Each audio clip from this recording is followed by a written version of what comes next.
Perform like a pro.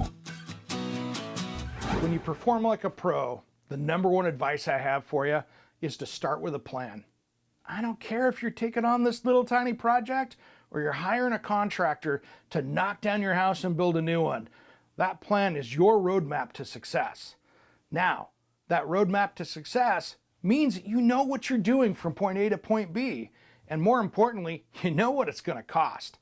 Because if you don't have a plan, maybe that wall that you thought could come out is going to cost you $100,000. And maybe you don't have $100,000 to spend on that kind of project.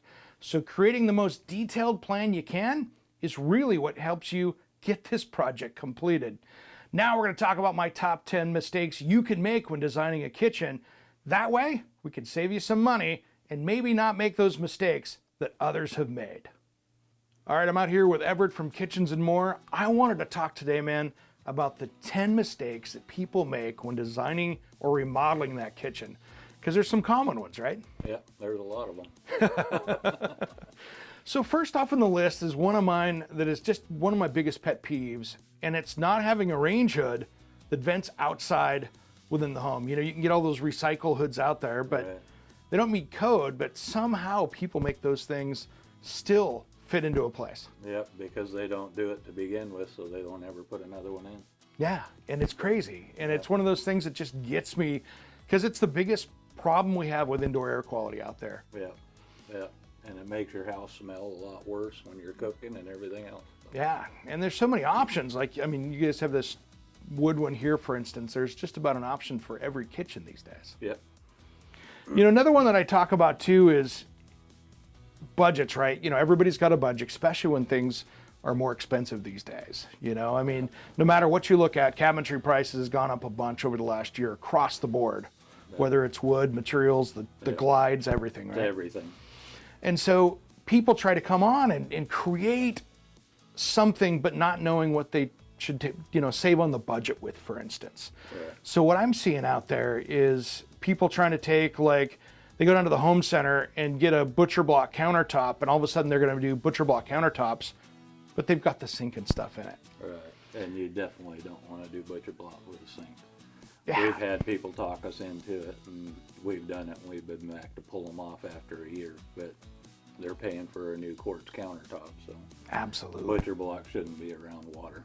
Yeah, it just likes to check, it likes to crack, it likes to warp, it does everything you don't want it to do. Well, and wood expands and contracts, so as it expands and contracts, you're putting that water on, and it starts changing color, and people's not going to take care of it like they say they're going to take care of it anyway by putting the oil on all the time. Yeah. You know, another one here too is, this is another one of my pet peeves, and I see it really big online, for instance. You know, people will go on Craigslist, Facebook Marketplace, Nextdoor, and they hire that installer or contractor to come out and do the renovation that's not licensed, bonded, insured.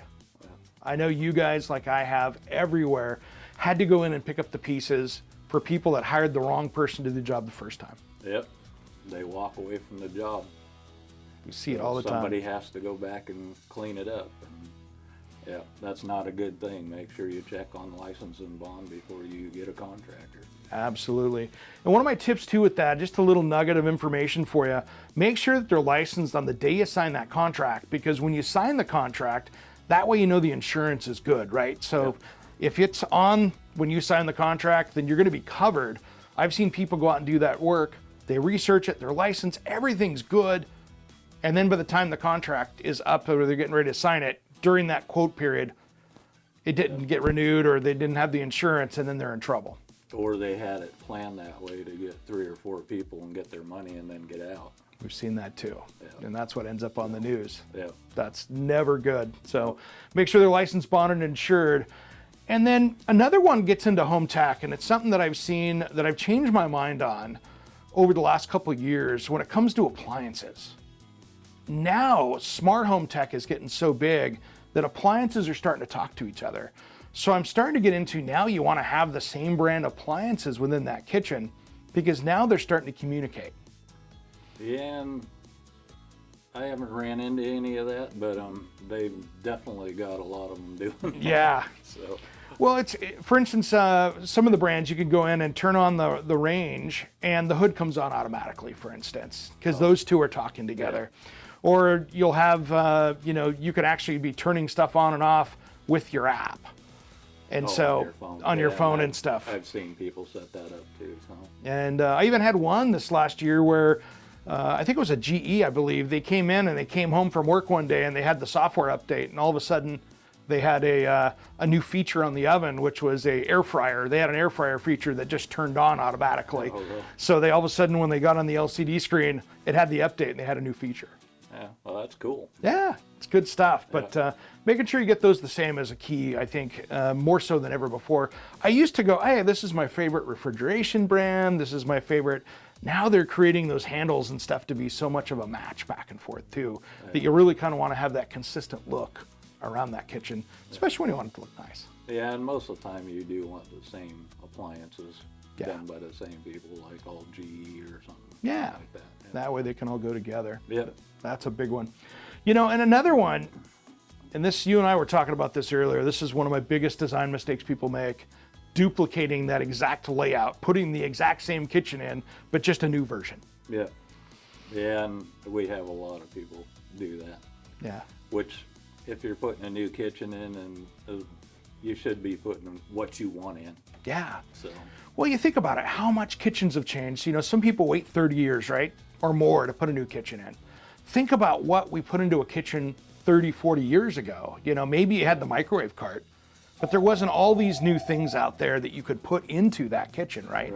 So you think about everybody going down to all those stores. I mean, we got mall stores with thousands of different pieces in it, and we didn't design for that, right? You had drawers across the top, doors down below, and now we're seeing a lot more drawers used in features like that. Right, and there's so many new things you can put in a kitchen, and sometimes you get the older people that they don't want to talk about it. They just want the same exact thing as they had. And I've even had people talk me out of putting soft close on the doors and drawers because they didn't want them because they were so used to slamming cabinets, which makes no sense to me. But it does to me. It's usually the couples that want to be able to communicate that something's not right. That might be it. Hey, I'm mad. I'm mad. That's what that's for. So, but really, and unfortunately with older clients as well, those rollouts and stuff can be so useful because it's so hard to get down to a knee and get that bottom of a cabinet door. Yeah, it's definitely a lot better to pull it out to you. So. Yeah, you get a lot more space. In there. Yeah, and that's the same thing with corners and stuff too. That they've come a long ways. It used to be that blind corner where you'd open up the cabinet, reach back in.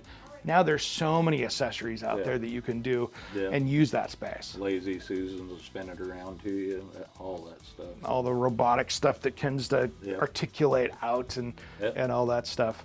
There's a lot of fun stuff out there you can pick. Oh man, it's endless these days. Yeah. Another one here too that is a pet peeve of mine as well, and it's one of the biggest mistakes that I see homeowners make when they're doing their own remodel, because usually contractors have got this down fairly well, not waiting until you get the materials on site before you start the demo and start the remodel.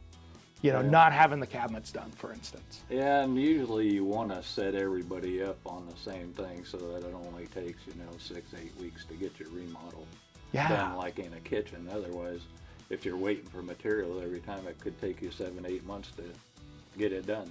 Absolutely. Which most people don't want to be without a kitchen. Here's another one that just really bugs me.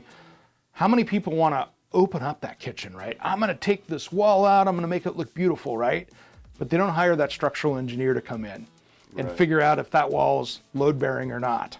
I've had some serious structural issues that I've come in after the fact to fix, because maybe the remodel before they didn't, and you come in and it's like, that's sagging a lot, we got a problem.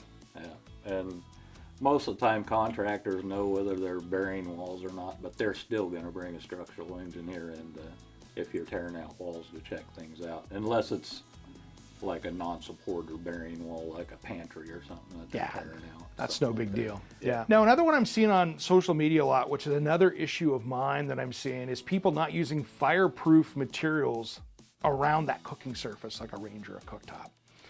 And I've seen people, for instance, using like a vinyl plank floor to get that wood backsplash look.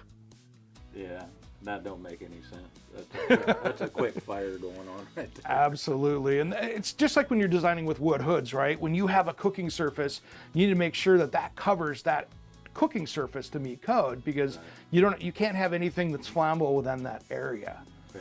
And most of the time when you do a wood hood, you want to push it out a little bit, like Absolutely. do a 30-inch range with a 36-inch hood. Correct. So that you're away from that. Yeah.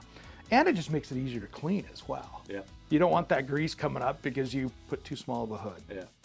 Here's another one that I do that I really want people to think about as well, is not planning for the future when you have a kitchen design. You know, for instance, one of my tricks, and I know I'm going to probably make some former clients scratch their heads, but when they go, oh, I'm not putting a dishwasher in, I always quietly put a 24-inch cabinet next to that for the next homeowner as a gift that wants that dishwasher. It makes sense to split it up just so that you can do that. Yeah. So you can pull that cabinet out and put a dishwasher in. Yeah. Because how many people don't want a dishwasher?